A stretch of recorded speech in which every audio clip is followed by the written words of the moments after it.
Kumpara sa mga naunang pagwo-water cannon, mas matindi at nakamamatay raw ang ginawa kahapon ng China ayon sa Philippine Coast Guard. Pero itinuloy ng PCG ang pamamahagi ng krudo at supply sa mga mangingisdang Pinoy malapit sa Bajo de Masinloc. May report si Rafi Tima.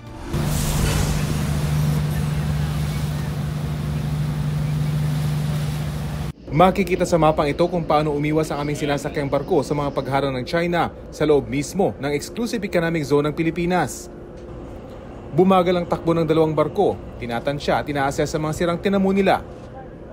Nakasunod pa rin ang mga barko ng China, mga barko ng Coast Guard at kanilang Navy. Paikot-ikot rin ang isang P-3 Orion reconnaissance plane ng Amerika. Pero sa may 80 kilometro layo mula sa Panatag Shoal, itinuloy ang misyon. Ipinamahagi ang dala nilang libreng krudo at iba pang supplies. Isa-isang dumating ang mga mangingisdang Pinoy para sa ayuda at hanggang sa lumubog ang araw, unti-unti na silang dumami. Kinabukasan dagsana ang mga mangingisda, ang ilan galing pa raw ng Infanta, Pangasinan. Si Mang Pedro, nabalitaan daw ang ginawang pambobomba ng tubig ng China Coast Guard sa BIFAR at PCG. Medyo galit po. Wala lang po tayong magagawa eh. Sila man daw ay nakakaranas doon ng pangaharas. Bagamat bihira na raw itong mangyari ngayon, mahirap pa rin mangisda sa panatag na tinatawag ding Scarborough Shoal. Medyo limitado pa rin. Kasi hindi nila pinapayagan yung malilit na bangkat papasok sa loob. Sa labas-labas lang po.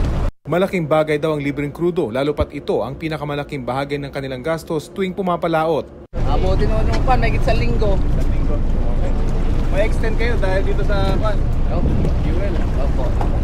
Sinasabing hamak na mas mayaman sa isda ang loob ng Panatag Shoal, pero simula taong 2012, bantay sarado na ng China ang nag-iisang entrada nito.